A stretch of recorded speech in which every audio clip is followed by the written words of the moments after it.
Hi all, we're going to talk about firms today.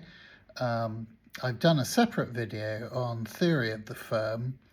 If it's one thing that drains enthusiasm from talk about entrepreneurship and firms, so on, it's economic theory and cost curves.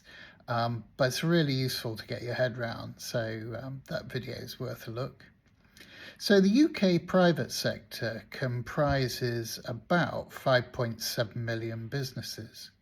Small and medium enterprises, SMEs, make up about 99.85% of this population, accounting for roughly 60% of employment and 51% of total turnover. Large corporations represent a tiny fraction of firms, but drive nearly half the UK's national output.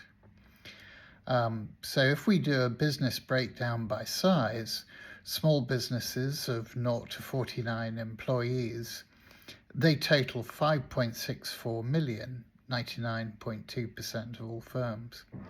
3/4 of these have no employees aside from the owners.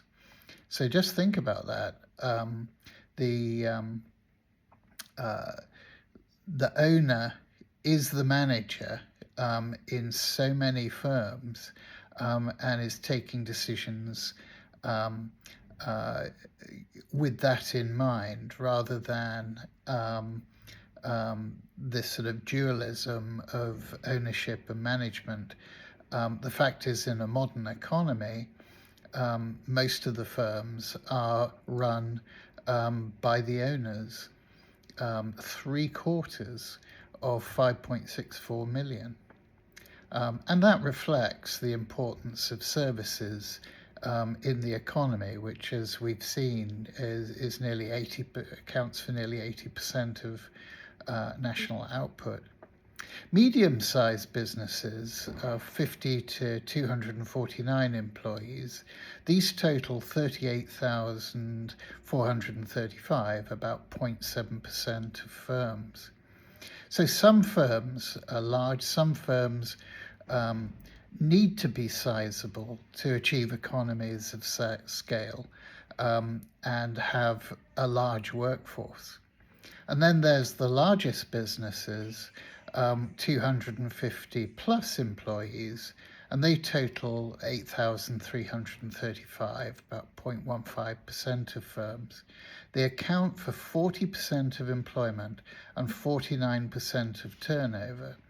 So they're very important. And their governance structures, it can involve ownership.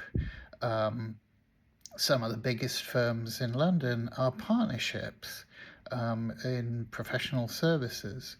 So the sort of classic structures of stock market firms and so on, and global giants, there's a rich picture upon which government decides policy and sets taxes and so on. Key sectors are construction, and that holds the largest share of small and medium enterprises, 16%. And as we've seen, construction accounts for about 8% of national output. Professional, scientific and technical accounts for roughly 14 to 15% of all UK businesses.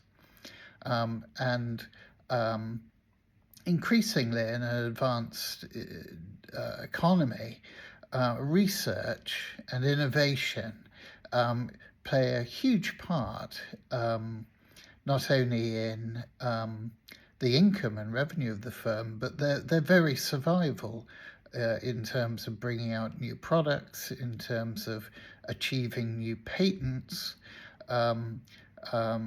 Very important in the modern firm. And you will see regions in the UK which are highly science orientated, enjoying GDP per capita twice those of regions which are more directed towards construction and relatively low wage, but nonetheless vital activity. Then there's wholesale and retail trade. That dominates overall economic volume as households order their requirements, generating the highest share of both employment and turnover across large and small firms. Now, there are major enterprise leaders.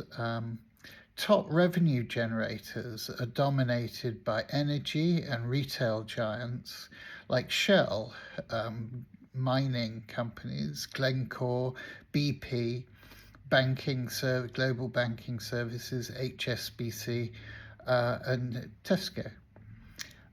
Professional services, as we mentioned, the UK hosts the global Big Four accountancy and advisory firms and major international legal practices, making it a legal global exporter of professional services.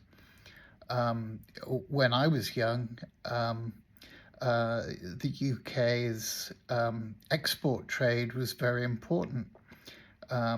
I can remember looking at the dining table and seeing my father with a report. He was a tractor company executive with thousands of units of tractors being exported. Now, I didn't know much about tractors, other than the small tractor that stood in our yard. But, I knew these were big tractors, many times the size of that.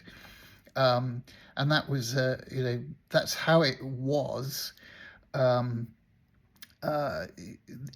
Physical imports were very important, particularly in the regional economy where I live. Whereas when I entered the workplace, I entered one of the Big Four accountancy firms, and I promptly ended up working overseas a lot in the 5 years I was there and trained with them. I can remember asking a partner years later, well, what would you describe the firm as doing? And he looked at me rather puzzled. And I think the reason is, from having been inside the firm, basically the firm acts like any other firm. It looks after its customers' needs.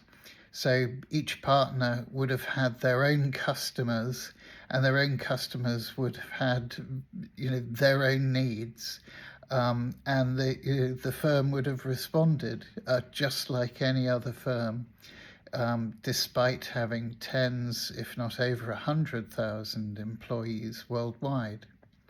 So that's my two pennyworth on the UK private sector, and how that's structured and how that looks. So thank you very much.